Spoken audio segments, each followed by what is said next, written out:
ये स्ट्रेस का दूसरा वीडियो है बच्चों, और इसमें मैं आप लोगों से डिस्कस करने की कोशिश कर रही हूँ कि आप ये देखें कि आदमी की जो स्ट्रेंथ होती है, हर आदमी का अपना अपना अलग अलग होता है। ये क्वेश्चन आपके बुक में है, सेकंड पोजीशन पर है, और इसमें और नेचर एंड स्ट्रेंथ और स्ट्रेस। तो इस चीज़ को हम लोग यहाँ पे देखते हैं कि हैंसली को आधुनिक स्ट्रेस का शोधकर्ता उन्होंने शोध किया, तो फादर ऑफ स्ट्रेसोलॉजी उन्हीं को माना जाता है। एक क्वेश्चन। दूसरे, एक क्विज का क्वेश्चन ये आपका बना या ऑब्जेक्टिव टाइप। तो दूसरे क्या है कि मनुष्य की शक्ति, कुछ लोग जो हैं अपने नेचर में बहुत ही ये रहते हैं, बहुत अपना उनका खुद का नेचर जो है वो ऐसा होता है कि स्ट्रेस बहुत ज़्यादा लेते हैं। कुछ लोगों को हर बात पे बोलने की आदत भी पड़ जाती है कि बहुत टेंशन हो रहा है, बहुत टेंशन हो रहा है, I am frustrated, I am pressured. तो ये बोलने की आदत भी पड़ जाती है और ये उनकी हैबिट में भी आ जाता है। तो कुछ लोग स्ट्रेस बहुत लेते हैं, बहुत जल्दी स्ट्रेस्ड हो जाते हैं थोड़ी सी बात पर। खास करके मदर्स को अगर आप देखिएगा तो मैक्सिमम मदर्स, मैं ये नहीं कहती कि हर मदर, लेकिन मैक्सिमम मदर अपने बच्चों के मामले में अगर कुछ भी प्रॉब्लम आती है तो वहाँ पे उनको स्ट्रेस बहुत हो जाता है। और हेंसेले ने कहा कि हर व्यक्ति के स्ट्रेस लेने का जो पोटेंशियल होता है, जो उसमें अलग अलग इंटेंसिटी एंड फ्रीक्वेंसी ये अलग अलग होती है। बहुत कुछ लोग बहुत मिसमैनेज्ड होते हैं। आप देखिएगा अभी एग्जाम का पीरियड, बहुत सारी लड़कियां मोबाइल पर ही चैट कर रही हैं, तो अल्टीमेटली उनको तो उन्होंने चूंकि मैनेजमेंट नहीं किया है और बिल्कुल भी अपने ध्यान नहीं दे रहे हैं और संज्ञानात्मक रूप से अपने आप को एक प्रायोरिटी लिस्ट नहीं दे रहे। प्रायोरिटी लिस्ट अगर आप सेट नहीं करिएगा तो आपको स्ट्रेस होगा। प्रायोरिटी लिस्ट आपको सेट करनी होगी। तो इसका मतलब, ये बात कहने का मतलब ये है कि set your priority list and आपको ये देखना होगा कि रिसोर्सेज एंड डिमांड के बीच बैलेंस बनाना पड़ेगा एंड प्रिपरेशन। इसीलिए मैं प्रायोरिटी लिस्ट की बात कर रही हूँ। एग्जाम है तो पूजा हो चाहे कुछ भी हो, आप उसको छोड़ दीजिए। देखिए पूजा अगले साल भी आएगी, उसके अगले साल भी आएगी, और जब तक सांस चलती है हर साल दुर्गा पूजा आता रहेगा। लेकिन एग्जाम, अगर एक बार आपके एग्जामिनेशन के पेपर पर या आपके मार्कशीट पर लिख दिया गया, खुदा न खास्ता फेल लिख दिया गया, तो वो कभी नहीं जाता है। उस पर नहीं लिखा जाएगा कि पूजा थी, उस पर नहीं लिखा जाएगा कि फेस्टिवल था, ये नहीं लिखा जाएगा। तो ये सारी चीज़ें बहुत मैटर करती हैं। तो बच्चों को ये समझना बहुत ज़रूरी है कि दबाव के जो कारक हैं वो व्यक्ति विशेष की तैयारी, व्यक्ति विशेष की अपनी क्षमता और स्ट्रेस के नेचर और स्ट्रेसर के इंटेंसिटी, इन सभी चीज़ों पर निर्भर करते हैं। आपके पुस्तक में जो दिया हुआ है उस हिसाब से बॉक्स बनाया है उन्होंने। तो दबाव के कारण में उन्होंने, जैसे मैंने कहा कि कैटास्ट्रॉफिक, तो ये पर्यावरण से जुड़ा हुआ है। तो प्रकार जो है स्ट्रेसर के, दबाव के कारक यानी स्ट्रेसर। तो स्ट्रेसर में आप इकोलॉजिकल या इन्वायरमेंटल कंडीशन, कैसे इन्वायरमेंट में हम रह रहे हैं। अगर बहुत कचरा नाली वाली जगह, गंदी जगह पे रहते हैं तो भी स्ट्रेस होता है, नॉइजी प्लेस पर। सामाजिक और मनोवैज्ञानिक मैंने पहले ही आपसे डिस्कस किया।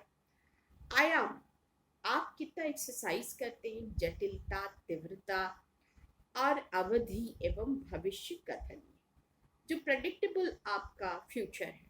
देखिए मैंने आज ही एक कोट लिखा है कि आप आज में जिए, आज में जिए, पीछे क्या हुआ ये सोचने से फायदा नहीं, और आगे क्या होगा ये आज डिटरमिन करेगा। तो आपका रिजल्ट कैसा होगा ये इस बात पर डिपेंड करता है कि आप तैयारी कैसी कर रहे हैं। अब है कि हमारे जो संसाधन होते हैं, कुछ संसाधन भौतिक हैं, भौतिक यानी फिजिकल, तो चिकित्सा, स्वास्थ्य, धन, देखभाल। बहुत सारे लोग अपने हेल्थ के बारे में बहुत ही ज्यादा इग्नोरेंट होते हैं, कुछ ओवर सेंसिटिव होते हैं। लेकिन देखिए, मैं एक बात आपको बहुत स्पष्ट रूप से कहती हूँ कि किसी भी चीज का एक्सेसिव एंड अंडर होना, अंडर एंड एक्सेसिव होना, यानी extreme left and extreme right जाना अच्छा नहीं होता है। क्या होता है कि आप उनके बीच बैलेंस बनाना सीखिए, और बैलेंस एक ट्रेनिंग है, एक लर्निंग है। किसी भी चीज को अगर हम सीख रहे हैं तो ये हमारी एक लर्निंग होती है, और इस लर्निंग है तो ये एक तरह का स्किल बन जाता है। तो व्यक्तिक हम कौशल स्किल्स सीखें और जीवन का सामना करने की जो स्ट्रेंथ है वो हम लाएं अपने अंदर, क्योंकि देखिए बहुत खतरनाक होता है ये स्ट्रेस अगर परसिस्टेंट हो जाता है तो व्यावसायिक सहायता है, लोगों से मदद लेना है, कमर्शियल हेल्प लेना है, या किसी से आपको बातचीत करनी है, किसी तरह का कोई प्रॉब्लम अगर आप सॉल्व नहीं कर रही हैं तो इसमें कोई शर्म नहीं होनी चाहिए कि आप दूसरों से बात ना करें। बात करें, ऐसे लोग आपकी ज़िंदगी में हैं, आपके टीचर्स हैं, आपके मदर हैं, आपके फादर हैं, आपके ग्रैंडफादर हैं, which one is most close to you and you. हर आदमी की ज़िंदगी में एक मोस्ट ट्रस्टेड आदमी होता है, उस ट्रस्टेड आदमी से आप डिस्कस ज़रूर कीजिए, ऐसा करने से आपको मदद मिलेगी। और व्यक्ति विशेष की, अभी तो मैंने संसाधन की बात की, और अब व्यक्ति विशेष की जो विशेषताएं हैं तो उसको, व्यक्ति विशेष की जो विशेषताएं हैं उस पर भी हम बात करें। स्ट्रेस लेने का जो होता है शारीरिक स्वास्थ्य जिसका अच्छा है, इसीलिए मैं कह रही हूँ कि हर चीज़ में बैलेंस करना, और शारीरिक संवेदनशीलताएं ये भी चीज़ आती हैं कि कितनी तरह से हम सेंसिटिव हैं। हम, कोई बच्चा बहुत सेंसिटिव होता है, कोई बच्चा थोड़ी सी ठंड पड़ी, खांसी, सर्दी तो ओवर सेंसिटिव है, और कोई बच्चा लेस सेंसिटिव होता है जिसको इम्यून पावर जिसका हाई है, जो खाना टाइम नहीं खाता है, एक्सरसाइज करता है, उछलता है, दौड़ता है, कूदता है, फिजिकल लेवल भी उतना ही है, मेंटल लेवल भी उतना ही है, लेवल भी उतना ही है।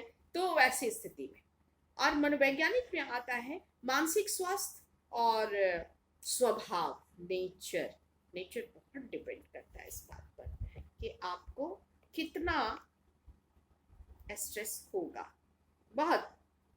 और कुछ लोग होते हैं कि एक कॉन्सेप्ट बना हुआ है कि ये चीज़ नेचर, जैसे आप लड़कियों के अंदर एक नेचर होता है कि अगर ससुराल में रहना है तो उनको स्ट्रेस नहीं रहना है। तो ये संप्रत्यय है, ये कॉन्सेप्ट।